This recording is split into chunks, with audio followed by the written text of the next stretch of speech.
Jadi kita ada sebuah proyek bersama Royal Enfield dunia. Oh, bukan Indonesia malah? Bukan. Wah, terbaik lagi. Aku sangat bangga mengenal beliau loh. The more wilder, the more better it is gitu loh. Satu-satunya bengkel custom dari Indonesia yang memiliki cabang bisnis di luar negeri. Dan kamu terbaik loh. Ada di mana aja semoga Ras? Kita ada di Brisbane, kita ada di Prancis, ketiga itu di Filipina, di Manila. Tuh, apakah Anda itu born to be rich? Very struggling hard. Tapi gimana caranya lu bisa, gila lu buka bengkel di luar negeri lu? Itu nggak di luar akal nalar sehat loh.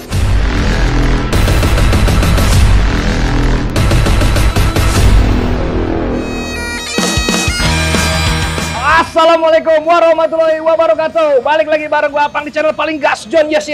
Johnny yes Papa. Apa kabar semua? Di episode kali ini Bang Johnny menghampiri kawan lama, pemilik dari salah satu di antara tidak banyak bengkel motor yang bisa memanfaatkan komoditas lain dalam bisnisnya selain motor. Di bengkel ini kita bisa mempelajari bagaimana bengkel ini bisa membangun kerajaan bisnisnya dan menjadi satu di antara tidak banyak, mungkin juga satu-satunya bengkel custom di Indonesia yang memiliki cabang di luar negeri. Dan kalau kalian penasaran dengan video ini, itu coba di follow dulu Instagram Bang Johnny, ada di @apung.gasjon dan juga gasjon.custom. Jadi buat Gasjon yang penasaran bagaimana serunya perbincangan Bang Johnny dengan Nico Eger kali ini, saksikan dulu setelah pesan-pesan berikut ini.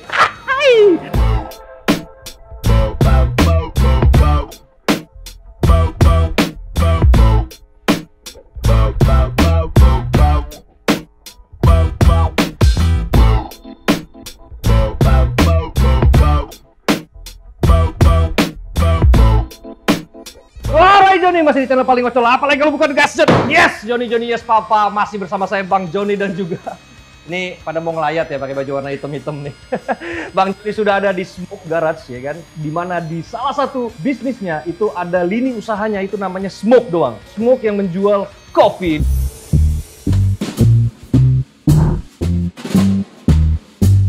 Dan hari ini Bang Johnny sudah janjian sama Bung Nico atau yang biasa dikenal dengan nama Nico Eger. Tolong buatkan saya kopi hideng hiji campur racun cyanida. Jadi di sinilah nih Nico Eger biasa berkarya ya kan. Di sini ada store ya kan. Di sini ada merchandise juga yang menjadi salah satu lini usaha dari seorang Eger. Dan kita akan bahas bagaimana seorang Nico ini bahu-membahu menjadikan Smoke Garage yang tadinya base-nya di Bali tiba-tiba cari duit di Jakarta. Dan sekarang sebelah saya sudah ada, elah baca buku kayak orang zaman dulu ya kan. Orang sekarang udah main internet, dia masih baca buku fisik. Assalamualaikum. Wah, gila. Sehat ya? Sehat dong. Ini Nico. Nama panjangnya siapa namanya? Nico Eger. Nico Eger. Waduh. Nico Eger. Under the mask kedengeran lebih bule ya. Jadi Nico ini merupakan sosok pemuda yang tadinya domisilinya di Bali tuh ya. Betul. Jadi ini gue sangat penasaran nih bagaimana Smoke Garage yang tadinya di Bali. Iya. Kenapa sekarang kamu mencari rezeki di Tangerang Selatan? Enggak, di Jakarta ya. Jaksel. Jakarta pesisir lah ya. Bersin dari namanya Tangsel. Oh, Tangsel. Gimana kok? Kita sih it was dulunya di Bali, and then what happened was sekarang kita mungkin ekspornya was getting lebih banyak. Tar dulu, sebelum saya lanjutkan, ini kita harus membiasakan ya. Biasanya beliau menggunakan bahasa Inggris. Ini kameramen saya pada sariawan denger ya. Kebetulan aku sering bahasa Inggris karena my Indonesian-nya kadang miss. Oh, miss. Jadi orang misconception, jadi yaudah aku bahasa Inggris bahasa aja. Inggris benar-benar. Betul. Jadi awalnya di Bali itu karena ada kendala shipping.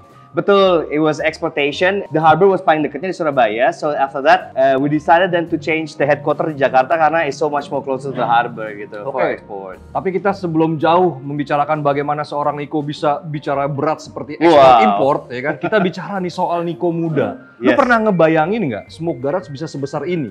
Saat lu muda, masih kurus, masih nggak punya uang, masih tanpa masa depan gitu. Betul. Lu ngebayangin nggak bisa sebesar ini gitu? Enggak sih. Tapi ada visi misi ke sana, tapi enggak kebayang it's gonna become a reality. Itu sih. So that's the interesting in life ya. The more you put your effort into something, the more slowly it will bloom to that thing. So gitu. Tapi sebenarnya yang paling penting adalah bagaimana kita melakukan sesuatu itu perlu dilandasi sebuah visi. I think so, yeah. Nah, tapi 2014 visi seorang Nico nih, kalau kita bicara Smoke Garage itu diawali dari garasi rumah. Betul. Di mana Nico ini memuaskan dirinya dengan membangun motornya sendiri. Betul. Itu seperti halnya masturbasi. Nah, menyenangkan diri sendiri, Pak. Oh, betul. Menyenangkan diri sendiri. Masuk. bangun motor sendiri di garasi sendiri dan akhirnya menjadi seperti ini. Maksud gue gini, 2014 silam kita bicara soal visi. Betul. Visi lu apa dulu? Aku dulu in a different business. Terus abis itu aku bilang, kok bangunnya susah ya? Bangun dari tempat tidur. Kayak susah kayak kerjain yang sesuatu lain. Terus, tapi kalau udah berbau motor, kok enak bangunnya nih gitu loh. Mikir, oh hari ini kerjain ini ya gitu loh. So, di situ aku realize hobiku di situ. Dan gimana sih caranya biar bikin passion tuh bisa jadi duit nih. Nah, from there on, aku coba-coba bikin motor for temen-temen. Nggak taunya there was a lot of people yang mau. Dari situ, aku lihat, wah kayaknya ini boleh diselidiki deh jadi bisnis. Aku tahu sih pertamanya nggak sebagus yang lain, pekerjaan lain bisnisnya ini. Tapi kalau mungkin ditekunin, ada something nih gitu. Cuman gini, ini menarik nih soal bagaimana seorang Niko muda yang punya profesi di luar otomotif. Betul. Itu memiliki keyakinan kalau passionnya itu ternyata bukan di otomotif. Cuman saat lo muda, peralihan dari menjalani sesuatu yang tidak nyaman, tapi untuk mengejar passion itu kan biasanya butuh proses yang berat. Betul. Karena waktu itu mungkin umur masih agak lebih kecil. Sekarang udah masih kecil ya? Aduh, udah lebih dikit lagi gitu. Terus habis itu I realized that if I wanna do this, harus sekarang. Karena umurku. Kalau aku coba sekarang, if I fail, at least I can still jump back cepet gitu loh. Terus pas menjalaninya, ya insya Allah everything runs according to plan. Of course, a lot of speed hump. It's a lot of speed hump. Tapi di situ I realized that bener, passion outkills anything else gitu. Nah ini bener John, jadi lo mau apapun, yang paling ditakuti adalah umur ya. Betul. Kalau kamu nggak melakukan sesegera mungkin, keburu dilakukan oleh orang lain. Betul. Dan kamu hanya bisa menjadi sebuah penonton. Betul. Seorang ya. Nah kita nih bicara ini nih kok, kita bicara otomotif nanti dulu. Sambil jalan-jalan Pak ya. Oh boleh. Sambil kita, stretching legs ya. Ini kita menarik nih kok. Apakah ini merupakan visi awal dari seorang Niko? Lo bikin clothingan, lo bikin coffee shop. Kenapa nggak lo motor aja gitu? Actually dulunya ya 2014 ke 2000, if I'm not mistaken 2016 sempet cuman motor aja. Cuman what I realize was, jadi teman-teman banyak datang minum, ngopi sama ini, terus aku ngerasa wah kayaknya cocok nih gue bikin tempat kopi kecilnya gitu. So di 2016 itu mulai coba-coba nambah sebuah coffee shop di mana teman-teman bisa enak enjoy the moment di dalam bengkel. Karena I realize a lot of boys and men itu kepinginnya emang hobinya nongkrong di bengkel, emang sebuah kesenian dan bisa lihat motornya dibangun sambil ngopi itu asik. Ya, at least uangnya jelas ya kemana ya. Ya kan nggak tahu. Siangnya ke bengkel, malamnya ke panti pijat kan bukan urusan kita. Nggak tahu. What's panti pijat ya? Istriku dengerin bahaya nih gue.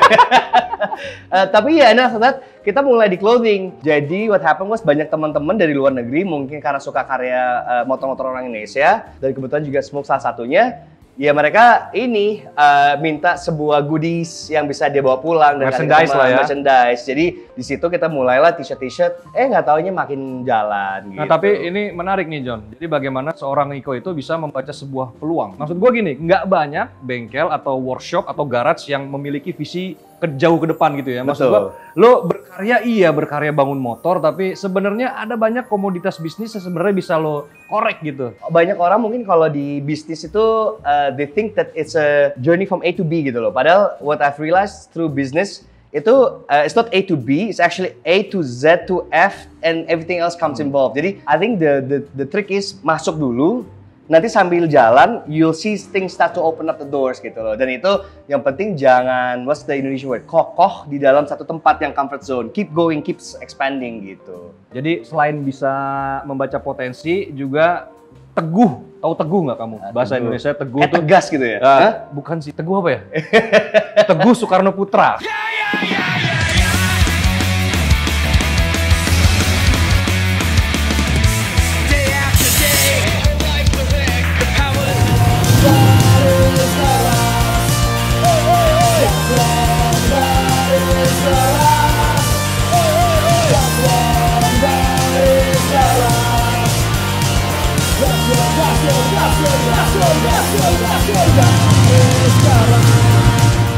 Gue sangat mengapresiasi. Thank you. Karena nggak banyak bengkel yang bisa menciptakan peluang usaha baru. Betul. Untuk SDM lo. Ini Betul. Kan berdampak juga pada perekonomian anak-anak di divisi merchandise, Betul. anak-anak di divisi fotografi, Betul. divisi kopi. Maksud Betul. gue, gimana nih ya? Maksud gue seorang Niko muda itu menjalani ini semua.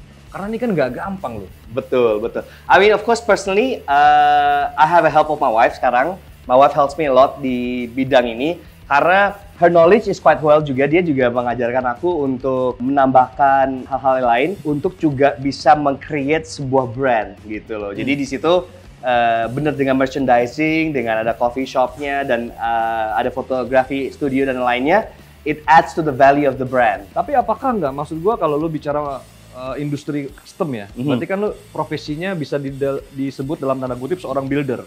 Boleh. Kenapa nggak lu hanya fokus di berkarya aja membangun motor? Tetap sih, I think essence-nya masih di berkarya, tapi dengan creativity, I think a lot of people mulai, bukan sumpek ya, what's the word for Indonesian? Kayak mulai jenuh atau gimana, itu something else yang harus masuk, I think, untuk contaminate the time. Dan di situ aku ngerasa, saya coba yang lain deh gitu loh. Main ini dikit. Jadi pas baliknya merasa fresh. Udah menikah, maaf. Nih John, kalau kita lihat ya, gimana seorang Niko itu bicara bukan tanpa bukti, ya kan? Kalau kita lihat di sini nih, ini ada banyak sekali rentetan atau rangkaian apresiasi dari banyak pihak, ya kan, dari banyak competition. Itu bagaimana Smoke Garage bisa membuktikan karyanya secara nyata, ya kan? Nah, kok berarti ya lu bisa dibilang bukan jenuh kali, supaya lu berkembang kali ya, lebih fresh gitu. Karena benar John, menurut lu kalau karya itu lu terlalu berpaku sama motor, mungkin lu tidak bisa seberhasil sekarang kali ya? Creativity itu nggak bisa di force, emang agak susah ya. Mungkin kalau bidang pekerjaan yang jam 8 sampai jam 5 itu it's not gonna be so easy, karena itu harus dipaksa berpikir di jam segitu. Kalau orang kreativitas find itu harus bisa fleksibel aja. When it feels datang, when it doesn't come out gitu. Of course jangan males ya, tapi I mean like izinkan your brain to think. And allow things to sink in dulu rasanya. Jadi something else yang harus dikerjain juga sambil itu. So that's why aku setuju banget. Nowadays kita jangan satu aja. You need to start to think a little bit more further out gitu. Wah, ini menarik John. I think so. Ya, bagaimana kehidupan keras di ibu kota atau di Jakarta itu mengharuskan kita itu jangan stuck di satu pekerjaan. Betul. Karena satu pekerjaan belum tentu cukup. Kita harus, tadi Niko bilang, harus memaksa otak kita untuk berkarya lain di bidang lain, untuk berkarya dalam banyak hal untuk kehidupan yang lebih baik. Nah, di sini juga kita menarik Niko soal bagaimana kalau kita bicara otomotif nih ya. Seorang Niko ini kan punya taste khusus nih dalam merangkai sebuah karya motor ya. Maksud gua, proses lu bisa membuat Royal Enfield seperti ini, apalagi lu kemarin di Surya Nation lu punya motor tuh namanya The Spirit. The Spirit itu dengan Harley yang pakai hubless ya kan. Nah, maksud gua itu proses mencapai situnya itu gimana? Basically there's only one answer for it.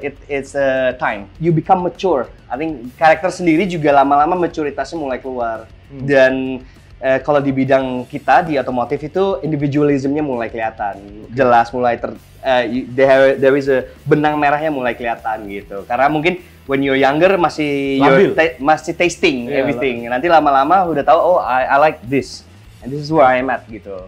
Mungkin kayak buah gitu loh, masih fresh itu nggak bisa di apapun, you just have to wait for the time. Tunggu sampai manis baru bisa dimakan. Betul. Jadi emang ada proses dan harus sabar. Don't give up. That's the key for this business, I think. Don't give up. Apapun itu, how bad it is, how good it is, just stay on it. Fokus aja. Emang hari ini mungkin kayak susah banget, tapi terus jalanin, jangan give up. Nah, kalau kita bicara give up, apakah seorang Niko pernah merasa menyerah dalam menjalani karir di? Iya. Actually ya, I mean pre-pandemic sempat sudah hampir very down, tapi I think you need just time off, re-evaluate situasi perusahaan, habis itu ya kita rubah, habis itu ya hopefully it's working very well now. Jadi adapting, everybody has to adapt to situation, jangan stick to one position. Wah, ini menarik John. Jadi bagaimana pandemi seharusnya tidak mematikan kita sebagai umat manusia. Betul. Pandemi itu justru menjadi sebuah rezeki karena kita diasah kreativitasnya untuk lebih berpacu lagi. Betul. Jadi di saat pandemi yang hampir semua orang itu mengalami down, tapi Niko justru berusaha untuk mengasah otaknya hingga akhirnya bisa tetap berjalan dengan baik. Betul. Gitu ya.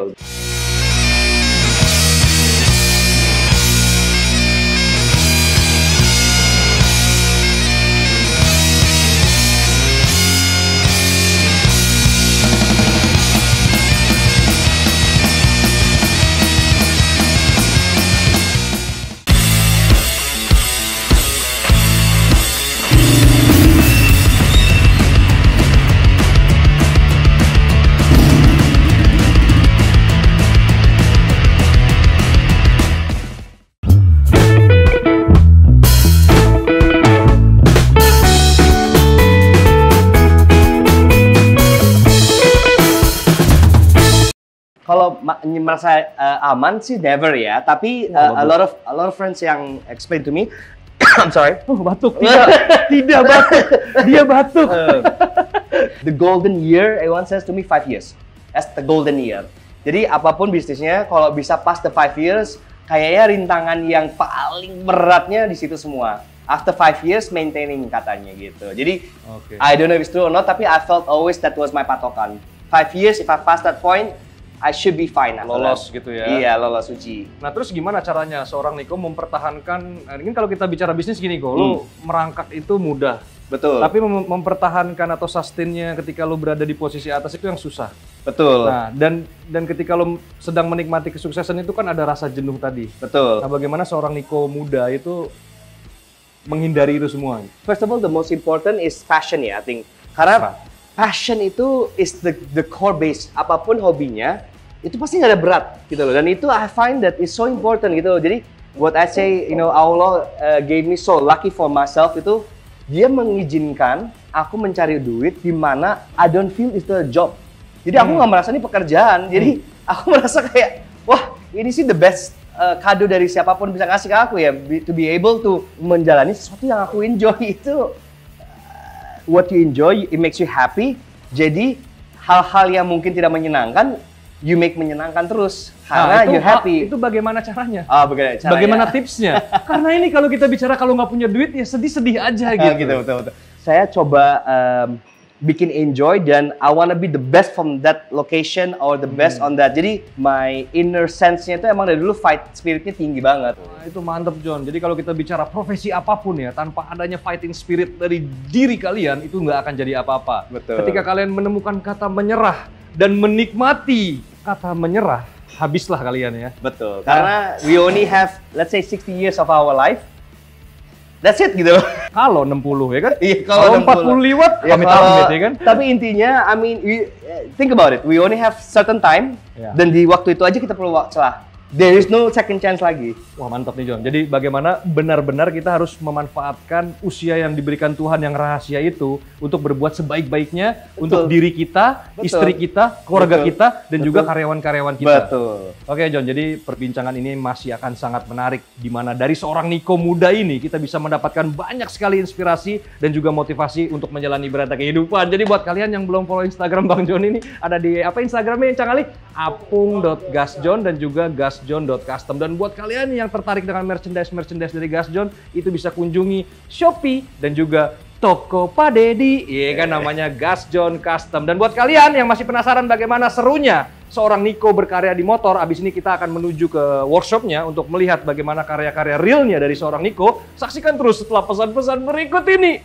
Hai Gasjon. Garis keras gak pernah mati, kami kan berhasil. Karena itulah slogan dari kami, Bung Ilan yang menjadi panutan, yang selalu di depan untuk jadi penuntun jalan. Kemanapun pergi, kami selalu berbagi, karena kami sudah seperti layaknya family. Kami memang cuma supporter, kami juga bukan gangster, tapi kami bisa jadi gangster di dalam supporter. Makanya jangan coba luput musik kita, karena kami tak akan diam saja. Alright Johnny, masih di episode paling ngocol, apalagi kalau bukan Gasjon, dan masih bareng Bang Johnny dan juga Niko, iya kan, yang dari perpaduan apik Indonesia Jerman, Volkswagen. Wow. BMW. Bayern Munchen. Bayern Munich. Bacanya Bayern Munich ya? Bavaria. Nah, kita sudah ada berada di workshop nih, tempat di mana biasa Niko and Friend ya, itu berkarya. Nah, kok kita bicara soal otomotif nih, soal motor di mana Niko dibesarkan. Nah, kalau kita bicara Smoke Garage kan berdiri 2014. Betul. Dalam kurun waktu 6 tahun itu kan waktu yang cukup singkat seorang Niko itu bisa melesat. Betul. Nah, tuh lu apa yang lu rasakan gitu? Nggak banyak loh bengkel-bengkel custom yang bisa menjadi besar seperti ini. Iya. Dalam kurun waktu seperti itu. Basically passion aja, just keep going gitu loh. Rintangannya tuh, if I have to calculate all the problems I went through, all this personal life, terus juga business life, itu, aduh, it's like maybe Gunung Himalayan and back down, back up to Gunung Himalayan and back down. Jadi konsistensi aja, jangan give up aja. Tapi kalau kita bicara motor, biasanya ini yang bangun secara konsep lo atau emang anak-anak teman-teman pekerja di Betul, sini? jadi kita ada creative team sendiri, di mana nanti creative teamnya kita duduk bareng, with my approval, nanti akan digambar-gambar. Ini hasil diskusi antara klien dan juga lo ya? Betul, jadi kebetulan nanti sama si tim kita yang di bawah, kita rendering dulu, habis rendering baru kita actually bikin quotation, dari quotation baru menjadi produk. Wah itu menarik nih, kalau kita bicara quotation, bicara angka nih. Waduh, itu serem tuh biasanya. aduh. Ini kita bagaimanapun juga harus diapresiasi ya. Smoke Garage itu menjadi mungkin satu-satunya bengkel custom dari Indonesia yang memiliki cabang bisnis di luar negeri. Dan kamu terbaik. Ada di mana aja Smoke Garage? Kita ada di Brisbane, kita ada di Prancis. Di Prancis? Prancis. Di kota apa tuh? Daritz. Terus ketiga itu di Filipina, di Manila. Itu karena Presiden Duterte mengeluarkan undang-undang mewajibkan warganya naik motor custom kali ya. Nah, kok ini gimana? Pertama kali seorang Nico dan juga Smoke Garage itu berani berekspansi. Mungkin karena ketemu sama teman-teman yang passionnya sama, mirip. Terus kita ngobrol bareng dan visi misinya kita lihat juga mirip. Kita menstrukturisasikan SOP-nya dan mereka bilang mampu untuk mengikuti SOP kita dan mereka melakukan, kita cross check terus-terusan. Untuk sementara sih semua berjalan lancar. Nah, tapi ini kalau kita bicara bisnis yang lo bisa grow up seperti itu ya, itu kan bicara soal capital nih. Betul. Nah, bagaimana seorang Nico muda itu, apakah Anda itu born to be rich? Atau memang lu struggling hard. Very struggling hard. Tapi gimana caranya lu bisa, gila lu buka bengkel di luar negeri lu, itu nggak di luar akal nalar sehat loh. Yeah, you just have to struggle. I mean, you have to be very smart with your money. You have to be very inclusive with your money. Consistency, ada uangnya. You have to pinter-pinter. Tapi for me personally, karena I'm not so smart, I have an accountant sama ada pengacara juga. Jadi ya minta bantuan yang lebih pinter daripada saya. Dia mengajarkan. So it's just, you know what you do? Just pay somebody who's smarter than you. Alright, ini bagus John. Jadi bagaimana sebenarnya sebagai seorang pengusaha atau sebagai apapun itu ya, itu harus bisa berkolaborasi dengan tenaga-tenaga ahli. Betul. Jangan semuanya lo kerjakan sendiri demi ego membesarkan nama, tapi nggak jadi apa-apa juga. Betul. Di sini aku jujur tidak mau membuat nama pribadiku besar. I don't mind it gitu, karena for me the brand Smoke yang aku mau lihat itu kayak sebuah anak yang kita dari kecil rawat menjadi besar. Aku udah bangga kalau lihat anaknya udah besar gitu loh. Emang there's no self ego di sini. It's just about gimana perusahaan ini bisa membantu orang Indonesia dan bisa membantu yang lain-lainnya untuk menjadi wadah untuk tempat mencari rezeki for me.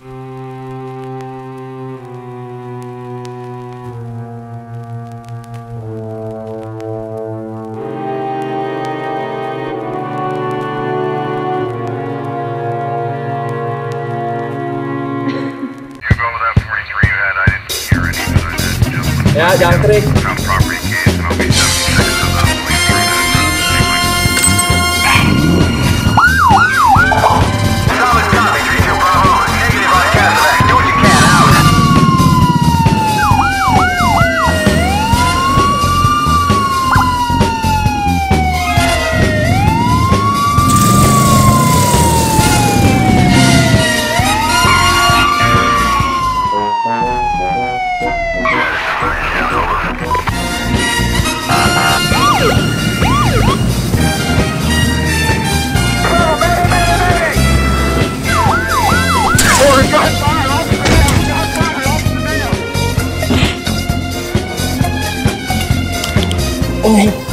Ya, kameramen bangsat. Topi gua nih. Hah, anjing.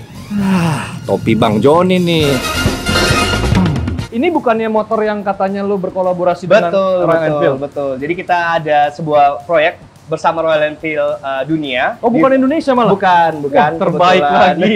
Aku sangat bangga mengenal beliau loh. Dan di situ kita bikin sebuah limited edition 21 unit Interceptor sama ada juga Himalayan gitu. Nah, kok kita bicara lagi soal motor ini nih. Kok ini motor ini secara look nih aku banget loh ini. Oh gitu ya. Aku sih yes ya, nggak tahu kalau Mas Anang.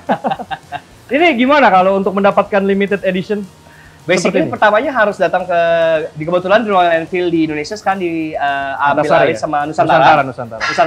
Tinggal ke Nusantara, di order langsung ke mereka. Oke. Dan ini kalau gua nggak salah ini the one and only ya. pertama kali Royal Enfield mengadakan konsep serupa. Betul. Berarti Jadi Smoke Garage the first one. Wah, Iya. terbaik. Aku makin bangga sama beliau. betul. Bangga aku ya.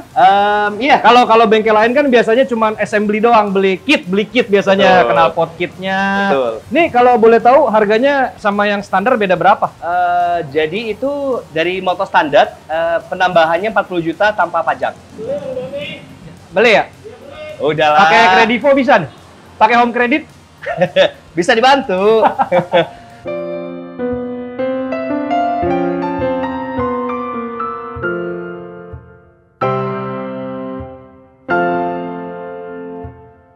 Si la rigueur et la vengeance, le pont haïr ta sainte loi, que le pardon, que la clé. Alright Johnny, masih di episode paling ngocol. Apalagi kalau bukan Gas John dan masih bersama Bang Johnny Yes Papa. Apa kabar semua? Dan Bang Johnny sedang berada di Kuta ini dah. Sedang ada di Bali Selatan ini. Ini kita berada di salah satu sudut bengkel Smoke Garage yang berada di Jalan Kesehatan Raya nomor 34 Jakarta. Lebih dekat ke arah Bintaro sebenarnya. Ini kenapa tempatnya cukup Bali deh. Waktu pas kita ke Jakarta, kita nggak mau lose touch-nya yang dulunya. Jadi kita pakai vibe-nya yang masih di Bali, banyak hijau-hijau. Jadi ini seorang Niko tidak mau melupakan asal usulnya. Sejarah.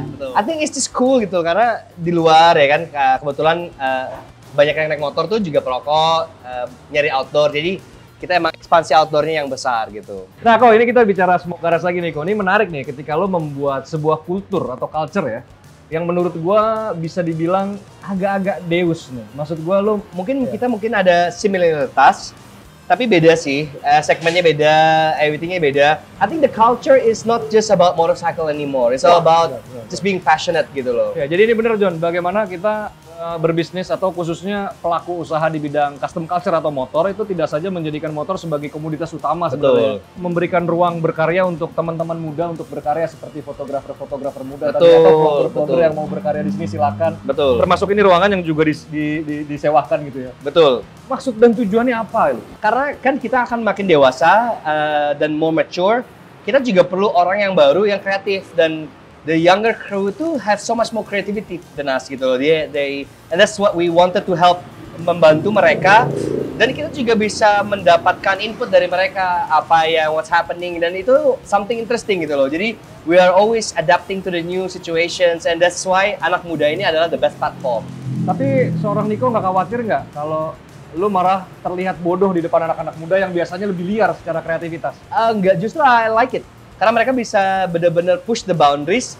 Mereka fresh graduates dan dia push everything to the next level. Actually, there is make sense some of them gitu loh. Jadi I don't feel threatened at all. I actually like it gitu loh. The more wilder, the more better it is gitu loh. Nah, itu John, pentingnya bagaimana seorang muda berkarya itu tidak mengedepankan ego, merasa paling pintar. Sebenarnya kalau kita bicara Smoke Garage muda, lo memang udah berpikiran lo akan sebesar ini? Atau lo memang mengejar ini apapun caranya? Nanti di future juga ada visi misi yang aku punya, dan itu aku kejar gitu loh. Ini adalah sebuah, bisa dibilang kayak spider web, di mana I'm making a lot of dots. Nanti semua ini akan digabung ke satu titik, tapi ini semua ada link gitu. Semua ini menyambung sinergi semuanya. When you hit 40, you cannot change your work karena it takes too much time and effort untuk change your career gitu. Jadi you have to surround yourself to positive people sih. Positive people yang akan input you juga positif all the time sih gitu. Gua terkagum-kagum gua.